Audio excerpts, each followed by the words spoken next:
Welcome to Hiraeth, the home of modern Welsh politics. May has felt like a long political month in Wales. Local government elections and the Welsh Conservative Conference have bookended a month that has been dominated at a UK level by Sue Gray and Partygate, as well as in Wales, obviously announcements about Senedd reform. Joining us to review the mammoth month of May is Conservative Community Councillor, veteran and former Conservative candidate in Parliamentary and PCC elections, as well as Senedd Office Manager, Councillor Hannah Jarvis. Hello, Hannah. Good evening. Hi. Hi, thanks for joining us. Also in the room, we've got Rich. Good evening, all. And Kerry. Good evening, all. Where should we start this month? I think it's probably impossible not to deal with what's going on at Westminster with regards to a release of the full Sue Gray report into the Partygate. Kerry, what have you made of the whole situation? Well, it's all quite disappointing from my perspective, Matt. I don't think anything has come as a surprise. I suppose it can be taken both ways. I think there's enough in there if people wanted to make a lot of it. And I think today, on the Monday as we record, there's 25 backbench letters into the 22 committee. Will it get to, I think it's 54? I'm not sure that really. I think it's dragged on to the extent that I don't think there is a real demand from Conservative backbenchers to really challenge Boris. And I think one of the things I was going to question later on is, who would replace Boris? But, from our perspective, it's not really us, which is, have got the interest there. And, I'm really pleased Hannah's joined us tonight. Hannah, what's the view from the ground support, really, of the Conservatives and in how the whole Partygate has played out and where we are now? Well, obviously, at a council level, local authority level, we're the ones who've really felt the impact. So I think we probably feel more strongly than anyone about what's happened, more so than in Westminster. I lost my election by 3 votes, and I have hardworking councillor friends who've worked for decades and couldn't have done a better job over the last few years. But there was just no shaking the feeling and the anti-Boris sentiment that arose from Partygate, and that's really depressing for us at this level. Did it feature much at the Welsh Conservative Conference last week? Was it a big point of discussion? Not really. I don't think it was touched upon that much. And, in a sense, there's no point looking back. Everyone was excited to be at conference. We've missed the last couple of years with the pandemic. There were still things to celebrate. We still gained ground in certain areas. But no, I think the way it was presented was we need to look forward and we will rebuild. It was acknowledged, the electorate had sent a message, but I think the focus was more on bouncing back and moving forward. I'm curious about that you say that about the councillors being at the front line of public sentiment in this particular subject. I mean, I don't think any of us are particularly relishing the fact that this is the lead story still several months later. But we had Richard John on the pod, the former leader of Monmouthshire County Council, and your ward is in Monmouthshire, is that right? That's right. Yes, I still in Monmouthshire. And Richard was very, I think we were all very impressed with his talk, because we had interviewed him just before the election. But obviously for him personally and for the Conservative group in Monmouthshire, it must have been quite a shock, because I don't think anybody had expected that result. I mean, maybe commentators had maybe thought that maybe there would be some negative effect on the doorstep. But Monmouthshire is one of those council areas in Wales that has such deep Conservative history in a way that many other councils don't. What was your experience as a Conservative campaigning in the local government elections in Monmouthshire and in your ward? What sort of things were you hearing? Because there must still be quite a lot of support for general Conservative values, even if there's individual stories at the moment which are maybe persuading voters maybe not to vote or to put their vote maybe elsewhere. There was definitely, I knew we were in trouble probably in my particular ward about 3 weeks before the count, because door after door, it wasn't that these people were Labour supporters, it's that they were traditional Conservative supporters who were just so appalled with what's gone on, they couldn't in all good conscience vote for a Conservative. And it's very difficult to combat that. I am a Conservative, my values are Conservative, but I'm not in Westminster, I'm not an MP, I'm a hard-working local mum of 2 who just wants to do the best for my area, and I feel very disconnected to Partygate and all went there. But we were seeing that lifelong Tories were moving away from us, and they just wanted they said, it was the last opportunity they had before another general election to send a message.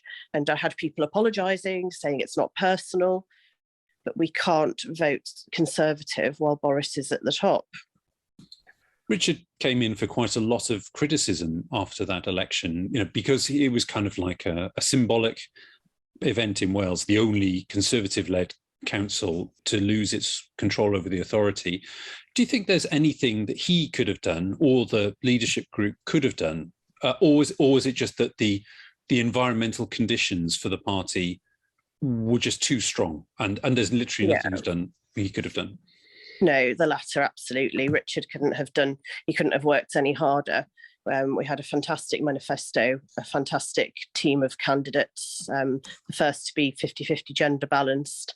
We were the only one to lose control, but we were the only Tory-led council to begin with in Wales, and indeed outside of England.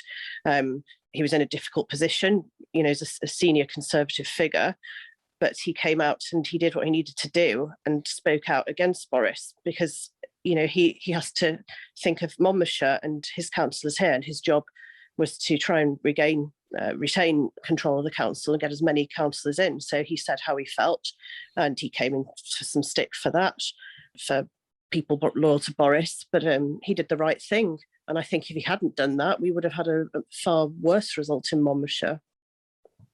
Monmouth is a sort of standout result, I suppose, because it was the Conservatives' only council in Wales. But there were other places, such as Denbighshire, where the Conservatives went from being the largest group in charge of the council in coalition to now only the fourth largest group. So the question I sort of have for you, Hannah, is that worrying for upcoming elections, or do you think that people were just sending a message? Well, both. They were sending a message, but that is a concern. We really need to heed that message. What happened was not acceptable in my view, compounded by the way it was handled. I could go on, I could wax lyrical about that, I could go on forever, but we need to listen and move on. And frankly, while Boris is still in post, I'm not sure we can. What's your take on it, Matt, in the Bay? Not just on the grassroots Conservatives, but what's the whispers around that kind of level of Welsh politics about Boris and Partygate? There was a period of time, and I talked about this on the pod, where I think that Partygate didn't feel as much of an issue as it had done previously. I think that the events in Ukraine had started to move people's minds away from the problems that arose from Partygate, and the Conservatives were feeling slightly more confident, actually. But I think that the timing of fines and additional information about when the report would be released sharpened people's minds, and I think that is what eventually caused the result that occurred. The Welsh Conservative Party overall have remained broadly in support of the Prime Minister, but I don't think they are shouting about it particularly. I think that it's an interesting contrast from the position of the Scottish Conservatives, who have been much more openly standing out against the Prime Minister, although Douglas Ross has sort of gone back and forth on that. At least the Welsh Conservatives, you could say, have sort of kept a line. But I don't think there's any desire to see a change in leadership immediately. But I think they understand that this is an issue. And if Boris remains as unpopular as he is, it will certainly be very problematic going into the next general election.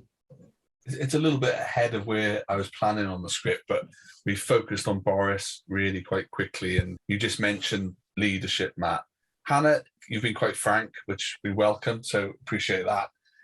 If Boris is the problem from the Conservative trenches, the solution is to then look earlier rather than later to replace him. But is there a bit of an issue that there isn't an obvious candidate to replace him, or do you think there are people, we are beginning to see the beginnings of a Conservative leadership? I think there are potential people who'd stand up and take the leadership, and there are people I would support, one particular in mind. I think, bearing in mind the issue for me is integrity. It was more about the way it was handled than the parties themselves. It shows a lack of awareness and bad judgment. But I think if Boris hadn't handled it so badly and tried to deceive us and make fools of us all, apologised and been more frank and open right in the beginning, perhaps we could have survived this and wouldn't have seen such damage in the local elections. So bearing in mind, I think that's, an issue with integrity and taking responsibility. I'd like to see Sajid Javid as the next leader. I know he has integrity because of when he resigned from the cabinet over Boris and Cummings interfering with his staff. That speaks volumes for me. And so I'd like to see somebody like him as the next leader.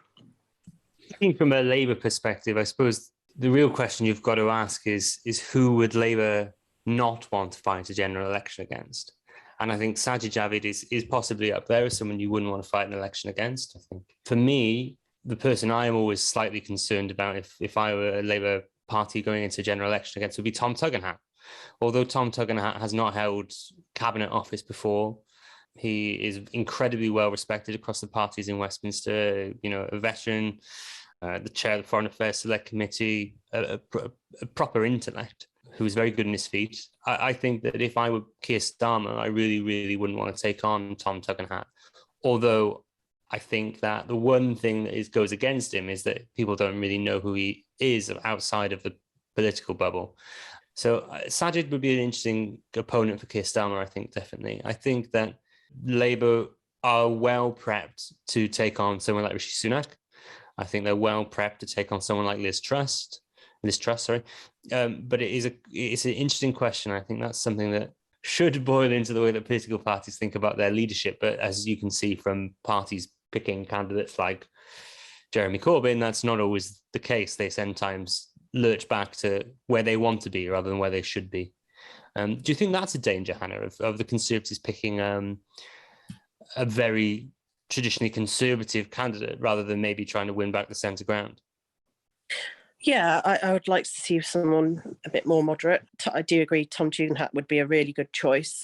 He's, a veteran, and I support fellow veterans. Johnny Mercer, the same. I'm not sure he'd want to go for it. But yeah, I think they'd all be excellent choices. And I wouldn't want to see someone any more right than we have now, put it that way. Yeah. Our first ever sort of pod interview, pod panel was with Faye Jones, wasn't it, back in the day, 3 years ago? And we've had Andrew RT on and various other people over the last few years. And I think one of the interesting things that we don't really have a good handle of is what the experience of Welsh conservatism is at the moment. In a way that isn't true in Scotland. There's this kind of perspective that there is quite a clear delineation in Scotland between the Scots Conservatives and the UK Conservatives. In Wales, it's a lot more fluid. It's a lot more kind of mixed up because we have the Secretary of State and we have the chair of the Welsh Conservatives, and we have, of course, at the moment, Andrew RT Davis in the Senedd. And at conference, I think I'm kind of curious to know, because it was the Welsh Conservative conference just a few weeks ago, what was the kind of vibe that you were getting about where the party has been and where it's going in the future? I was there for some of the conference. I was there for the Saturday, but not all of it. The Welsh Conservatives brand themselves very much as Welsh Conservatives. Obviously, Scotland is more devolved than Wales, but as unionists, it's hard because they don't want us to be. We don't. For example, Andrew RT isn't a leader. He's the group leader of the Welsh Conservatives, and I think that's important to distinguish because we don't want to undermine our unionist credentials.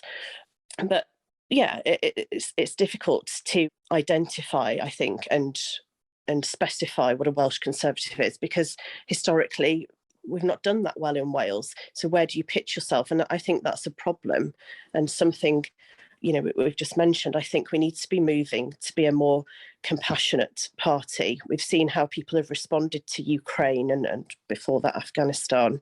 I don't think recent announcements of like what we're doing with immigration in Rwanda is that popular, to be honest. And I think we need to listen to that and take heed of that message. We interviewed Sam Kurtz, actually, about a year ago.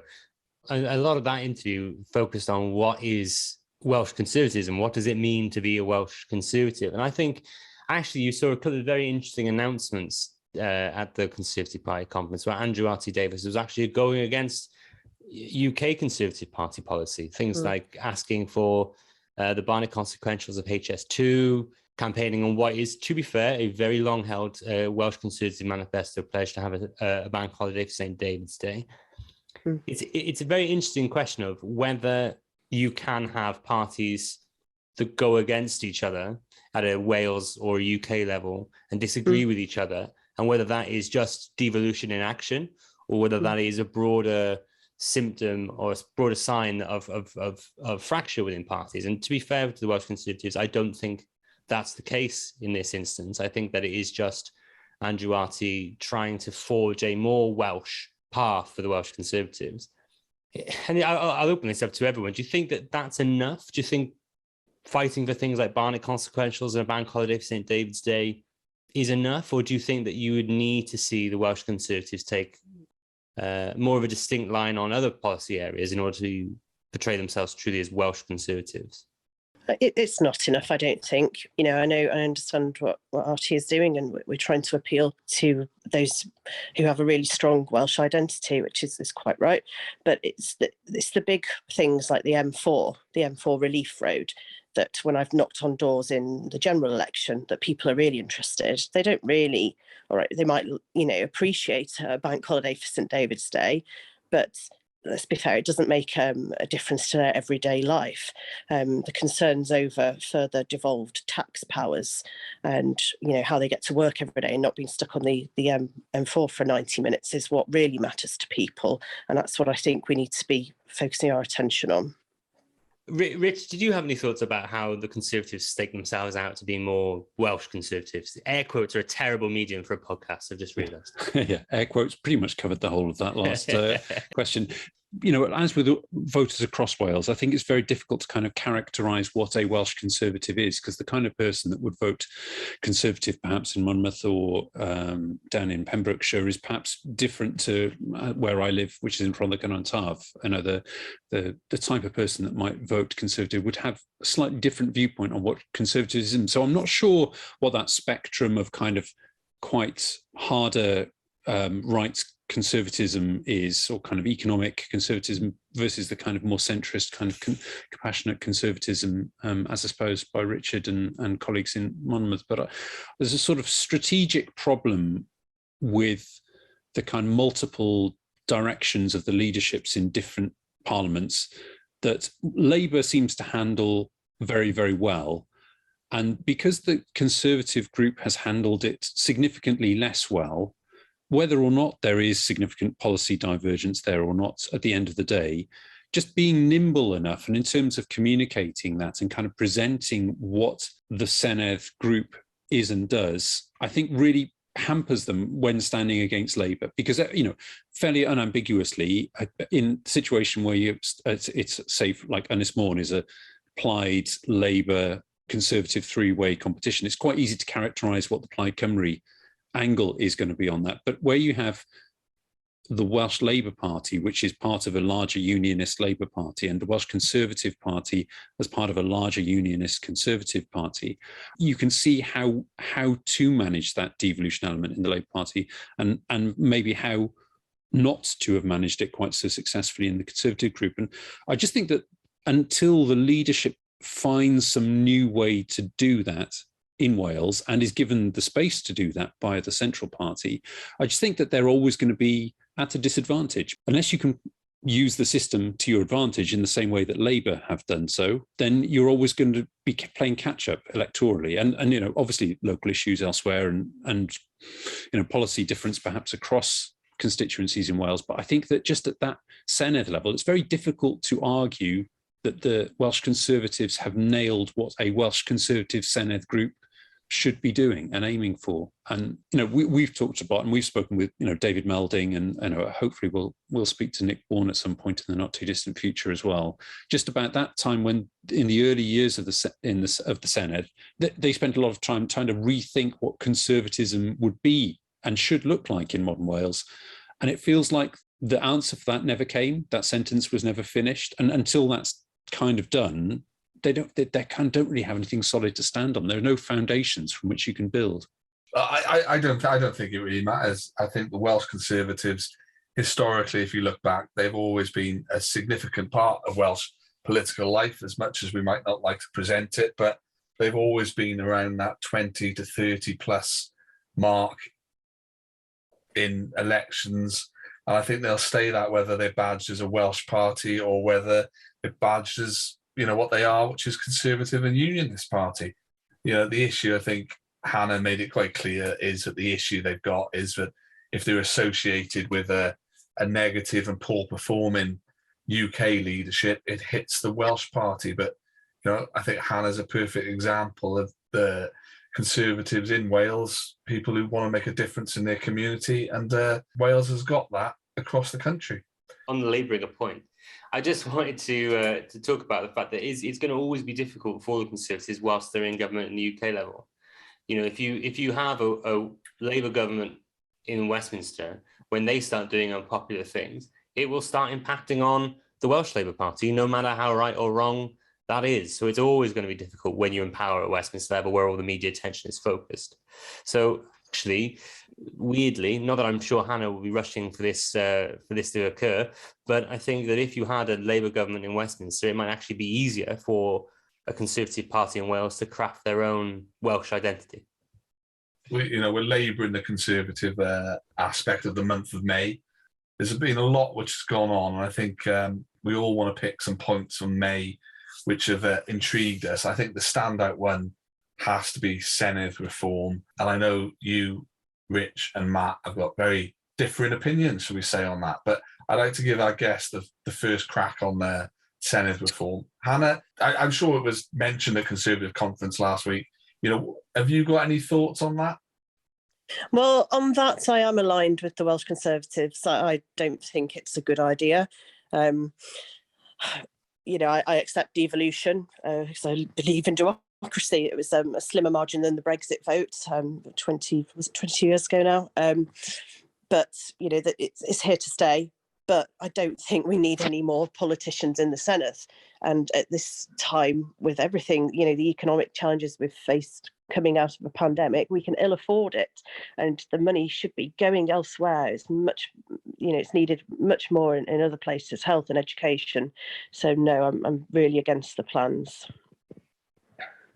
It might interest you to know that you're not the only person on this panel tonight who's against it. Let's have a look. Let's have a look around. Matt, do you want to comment on where you are with this as well? I am not a massive fan of the proposal, albeit I think for probably very different reasons than Hannah. I am in favour of Senedd expansion. I think that there is a need for more MSs. The system that has been proposed, albeit with many good aspects such as the gender quotas, which I think we should all get behind, I do think that the use of the dehaunt system, the closed list dehaunt system, puts a lot of power into the hands of the political parties, takes away a lot of the power of the voter, the average voter. It will probably make breaking the whip very unlikely, if not impossible, for members of the Senedd when they're elected, because the party will be able to decide where they go on the ballot, or how likely it is they are elected in their particular paired constituency. And I think that you had a really good opportunity to introduce STV, and you didn't take it. I also don't think that this system is very beneficial to the smaller parties. I think that if you really want a more democratic Wales, you should have a system that is more democratic and gives more choice to voters, not less. And that is what this system would do, with less choice to voters than they currently have. I think it would make the election of Greens or Liberal Democrats basically impossible. And I think that it would ensure that you're in a situation where forever Labour and Plaid Cymru will probably be in coalition together. But I mean, I'm not saying that's a bad thing, by the way, but I'm just saying that that is likely to be the situation. Although me and Rich have had some disagreements on this, I think that it's not a perfect system. If push came to shove, would I vote for it? I mean, probably, but not very happily. It's going to happen. That's the problem. There's no point having this moral crisis within myself. This system is going to be what happens. So I think we've just got to make the best of it. But I think that there were so many better systems available that we should pick one of them. And I think Rich had some good research on this, actually, that I think I'd like him to bring up. So I was doing a little bit of background reading on the systems that were studied by the Electoral Reform Society ahead of any potential Senedd reform plan coming together. And there's a lovely quote on one of their reports, which says, the Power Inquiry in 2006, recommendation 13, was that the closed party list system should have no place in modern elections. And, that really did tickle me, because that was in the ERS report of only April 2022. So, I'm not going to disagree with you. I think at the end of the day, it feels like this is going to happen. And what it's going to do is probably lock in three-party politics in the Senedd for the foreseeable future. I think the question really is where, if we assume that it's going to go through, and we assume that the Labour whip will hold together and that all of the Labour Senedd members will hold it, I think you roll forward at what does the next Senedd election look like? I mean, are we going to see a whittling away of options, or are we going to see expansion of options? And I don't know, I'm kind of curious to see how creative this will be, and how well the parties will make good on their pledges to try and make Wales a better democracy, or whether it will be a case of boosting the career potential for some of their rising stars as the Senedd expands. I'm not entirely supportive of it, despite wanting to see Senedd reform, but I just don't think it's something that we should be too concerned about, because it feels like it is a glacier moving down a valley ahead of the next election. Kerry, given that you are our resident Green, and the Greens had such a good breakthrough at the local government elections, a record 8 councillors across Wales, 10 councillors, Matt. 8 and 2 halves we'll go with. 8 and 2 halves. Yeah. Common ground is a joint endeavour with Plaid Cymru. 8 and 2 halves. Felt like at the Senedd election, although they didn't get elected, it felt like they were edging closer and closer to eventually maybe getting an MS. This system basically makes it nigh on impossible for Greens to get elected. Yet the Wales Green Party have been unanimously supportive of the proposal. What is your assessment of that?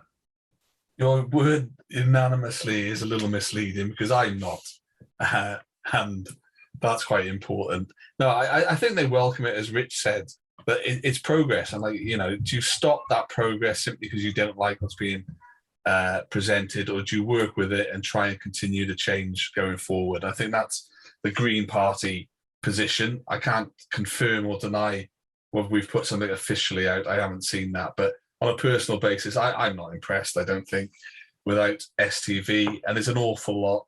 Rather than labouring this point, I think you've all covered it quite clearly.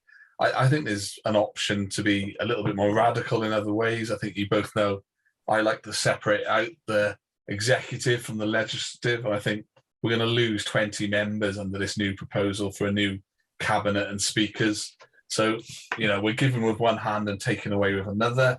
So I'm not impressed whether it is going to happen, but I agree with everything that you've all said, really. There's issues with it. And I really would have let the Senedd committee, which was looking into it, report before announcing it. And in fairness, as we're Conservative focused with Hannah tonight, I doff my hat to Darren Miller for walking away from the committee and saying, what's the point if we're not going to listen to the report at the end of it? Well, just if I can just pick up on what you were saying about progress on that point, if I may. The one thing that concerns me, apart from the complexity of the DeHont system, and I think people find it confusing. I saw that in the PCC elections, the number of papers that were spoiled or people hadn't used correctly was in the thousands. I think that's an issue. But what you were saying about the female quotas really concerns me. And I wouldn't say that is progress, whilst I am absolutely for supporting a 50-50 gender balance in politics. I don't think you achieve that by quotas, statutory quotas. I think that's really bad news, and you potentially can end up with rubbish candidates and rubbish politicians.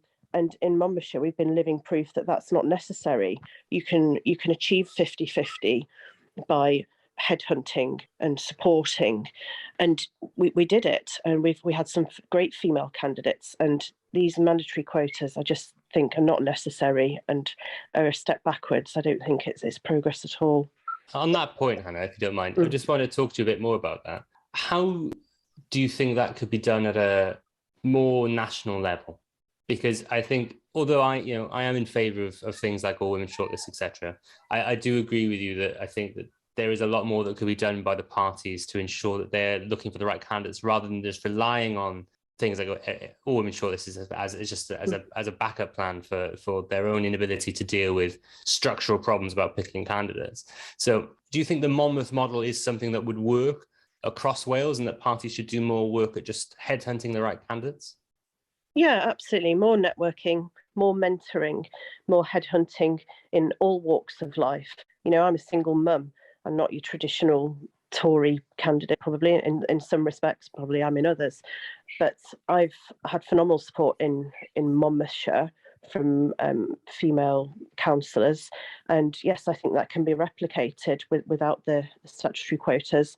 Things like Women to Win, and then the non-political associations, the 50-50 movement, they've really helped us find some decent candidates. Yeah, it's a matter of looking and supporting and removing all those barriers in society in general, not allowing childcare and things like that to be a barrier. So doing everything we can to get women in and support them once they're there.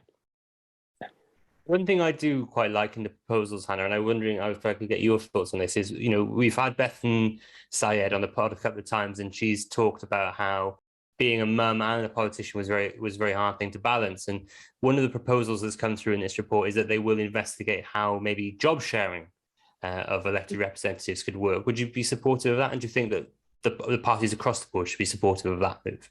Yeah, absolutely. Anything like that is a supporting measure is welcome as far as I'm concerned. If it means we get the right people in, we probably lose some incredible candidates because of barriers in working life just don't allow them to stand. So if we can do that, yeah, absolutely, I support that. We've diverged a little bit, but I do want to come back to my story of the month, Hannah. If I can bring it to you, because it is quite interesting from your perspective with when you ran as a police and crime commissioner. But the story which has kind of gone under the radar, because it was actually quite a busy month with stories, was the Delivering Justice for Wales announcement by Consul General Mick Antonew and Minister for Social Justice Jane Hutt. They've outlined kind of a new approach to justice in Wales and state that the reasons with the pressures on the justice system can only really be addressed by taking a more preventative and holistic approach. I don't know if you saw that, so I don't want to put you on the spot, but I thought that was quite a big story, which did go under the radar in Wales. Yeah, so obviously they're calling for devolved justice powers. I think that's an absolutely preposterous idea, to be honest. I don't think you can devolve justice. It is a problem, very much a problem. The backlog, even before COVID, cases waiting to go to trial were at an all-time high. Something needs to be done to tackle it. The thought of rape victims waiting a couple of years before they see justice or even just go to trial, and whoever's potentially committed the crime just walking the streets is far from ideal. And don't think that the Nightingale courts are really cutting it in terms of catching up. So investment needs to be made. We do need to tackle it. Something needs to be done, but it has to be done centrally. I don't think the answer is devolving justice powers to Wales. It's a tricky one. It's always it's about finding the right balance with what should be devolved. It's without harking back to using David Cameron's turn of phrase when it came to devolution. It's about powers for a purpose. It's about making sure that when you devolve things, you know exactly what you're going to do with them and you think you can do it better. There is a well-rehearsed argument about why it would be difficult to have a distinct legal jurisdiction in Wales versus England. I think that though there is a definite trajectory of what the Welsh Government want to do following the Thomas Commission report, and I think that they are just carrying about the work they think that they need to do in order to make sure that could happen. But I think the reality of it, Kerry, is that the UK government are in no mind to devolve justice or policing or prisons. So a lot of this work is merely preparatory. there's lots of good work coming out when they're doing it, and I think that should be commended. But I do think it's one of these strange questions you've got to ask yourself: when should the Welsh Government be focusing so much in an area that isn't devolved, when there are such pressing issues on other areas which are? Whilst I don't think they shouldn't be doing it, I think that that's the one question I do have. There are other things they could be doing within the justice realm rather than focusing on this, albeit an incredibly important area to work on. There's only one, as far as I'm aware, there's only one of us on the call that has stood in a PCC election. And of course, we've talked a lot about PCC elections, but most of that discussion has been about how little public engagement there has been in terms of the turnout for the vote. So I was just wondering if we could ask what the experience of standing as a PCC candidate was like, and how you feel about the model for managing the police force in Wales. Police forces. Yeah, well, my experience was that the biggest part of the campaign was actually educating people as to what a PCC was and does, rather than convincing them to vote for me. In terms of politics, PCC is a relatively new position. It was Theresa May's creation, and we've had 3 elections, and that's not very long in terms of politics. It's overshadowed by parliamentary elections, obviously, and in my view, in local elections as well. It was an education for me. So I think it's a really important role, to hold the police force, the chief constable, to account. And I think the more people know about it, the more they do realise the value of the job. It was challenging to campaign just because it was a bit unknown, a bit unfamiliar for people. Are there any of the PCCs that you've seen that have done well? Or would you say that any of them are doing a particularly good job? Because I think there is a degree of anonymity about it in the public sphere. No one really talks about whether any of the PCCs are doing a particularly good job or not. Yeah, Katie Bourne in Surrey, she's doing a really good job. She's been around since its creation, so she's in her 3rd term. Alison Hernandez down in Dorset, she's one as well. She's quite savvy on social media, and that's a big part of it these days.